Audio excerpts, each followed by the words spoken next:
The views expressed on Teachavision are those of the interviewee and interviewer and do not represent Screenless Allies as a whole.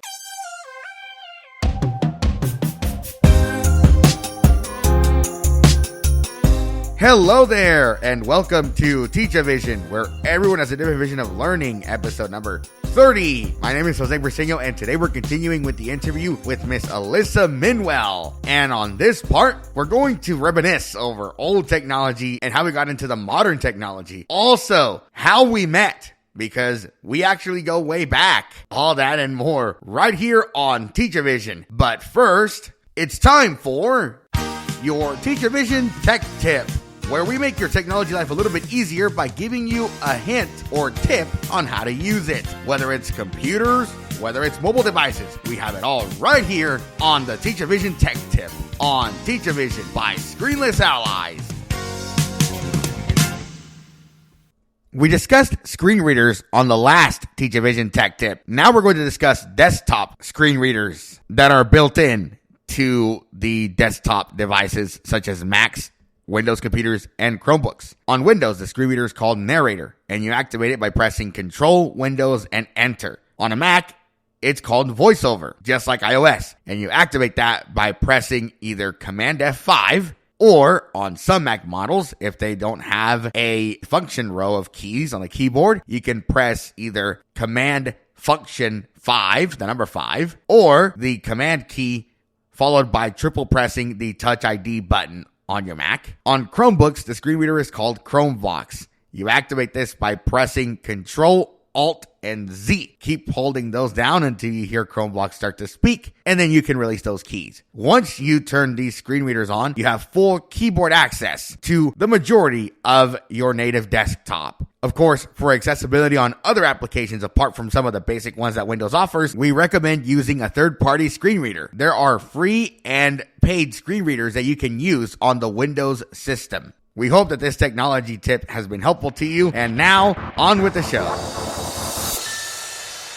What the people do not know, and I'm about to release this. So, Alyssa and I go way back at a camp for the blind, believe it or not. And it was interesting because at the time we took two programs. We had one called Aquatics, which was pretty cool. And then we went to a Braille music program. Now, if you watch the interview with Mr. Bill McCann, which was on the last few episodes, he tells you a little bit more about how those camps worked. Well, that first year in 2007, that's where we both met. That's right. That's right. It was 2007. I was trying to think of what year was that. Yes, it was 2007. I do remember, but I couldn't think of the year. Yes. A funny story I have about that year is that, as Alyssa just told y'all guys, she plays piano. What's your favorite piece to play, Alyssa? Actually, go and tell me. I have to say, the Canon by Paco Bell. Well, see, here's the thing. As a kid, we were teenagers, so we were just like, we don't want to be here. So...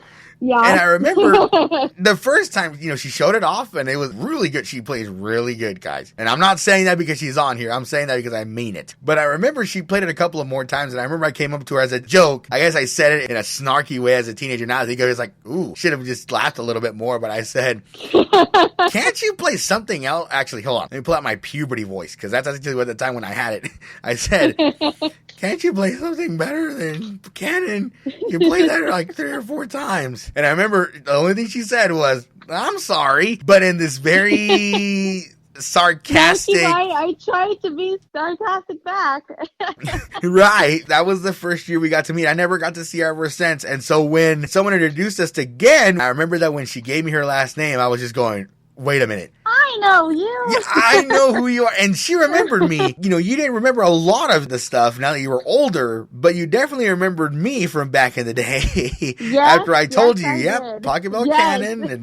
And you were just like, oh, yeah, that's right. And so, but it is through that camp, which is pretty cool. So, I mean, it is funny how that camp would, reconnect people in the later on. what, 15 years later? 15 years later. Yeah, it was in Crazy. 2007. So it was definitely 15 years later. And, I definitely it felt good to reconnect. And, now we're doing this interview and, it's just great. It's amazing just kind of reliving these. And I'm sharing this interview with you guys because there's a lot that, in our history in regards to blindness camps and things like that. And that was the only camp I saw her. And I remember we tried to exchange phone numbers, but I actually did not have a phone back then. So I didn't want her to go through And I lost it with an old flip phone, so there you go. Yeah, and to top it off, my family are Spanish speakers, so it would have been a bit of a problem trying to call them and, trying to pull out your Spanish skills to ask for me.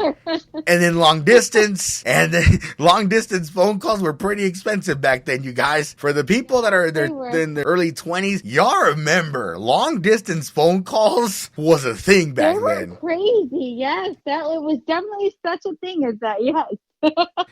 We paid $55 for your phone bill, Jose, and then I got my first track phone with minutes the next year. So that was yeah. Actually, you know what? The funny thing about that is that I actually was more afraid. So I had the mentality of, okay, if I keep my phone on, I'm going to lose minutes. So every time I'm done making a phone call, I'm just going to turn it off to preserve minutes. Turns out that's not how phones work.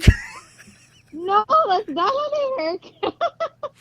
I was only, 13. Yeah, I was only 13. Leave me alone. But it was true. It was true. Like, I actually did turn off my phone. And I was like, you know what? This ain't working. How?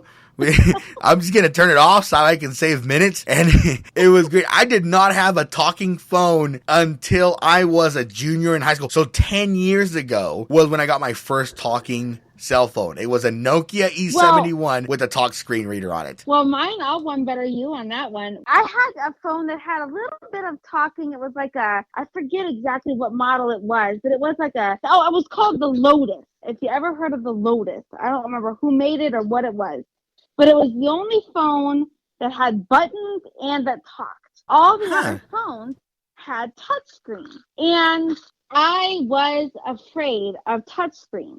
Very much afraid of touchscreen.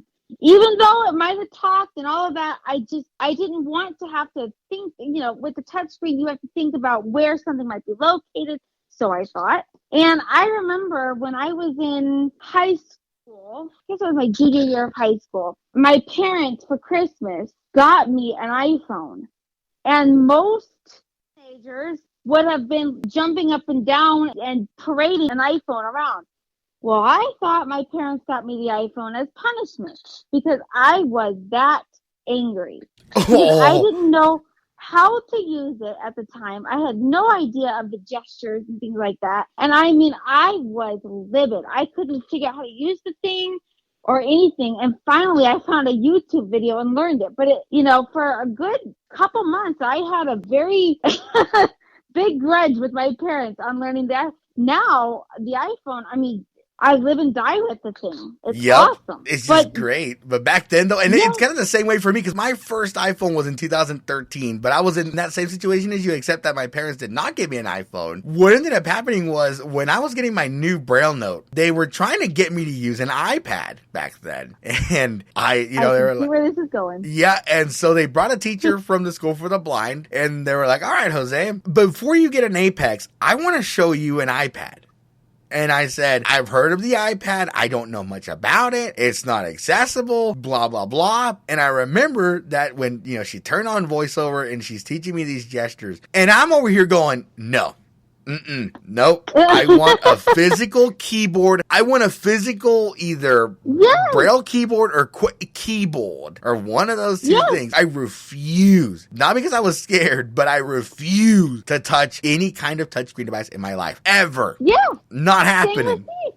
Yeah. And so then they kept trying to get me to use an iPad, and I'm going, no, I want an Apex. I don't care how much you have to spend. Get money out of the athletic banquet, because, at the time I literally said the athletes don't need it. That's right. In fact, I remember them wanting you to use an iPad as well. And you literally are taking words out of my mouth right here from my age, from when I was a teenager too. Like, you sound identical to me. It's funny. And so I was like, nope, the athletes don't need this banquet. Buy me the Braille note. Now, Yep. And so they did, begrudgingly, I might add to that one, because, they didn't want to spend much money because, the athletes needed their banquet. Nothing wrong with the athletics, you guys, before I get that.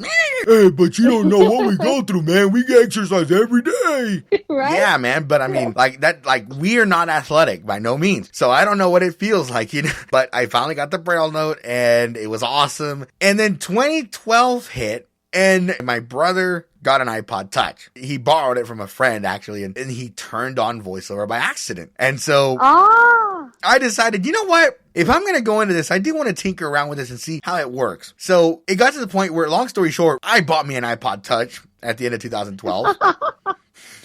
Turned on voiceover, and it wasn't bad. Like, now, when I looked at it, I was like, you know what? This isn't bad after all. I just needed more time with it, I guess. In 2013, got an iPhone, and it was the iPhone 5, and I have not gone back ever since. Now I have the iPhone 12, and I'm satisfied. Yeah. Now I have to ask you, are you a 12 regular or 12 mini? 12 regular is my phone size. I've got the mini. I can't stand the big screen. I can't fit it in any pocket or any bag. And I don't need the big screen. So I'm like, you know what? I'll go with the mini. But it's just preference. But yeah, I love the iPhone. It's amazing. I do as well. The iPhone is awesome.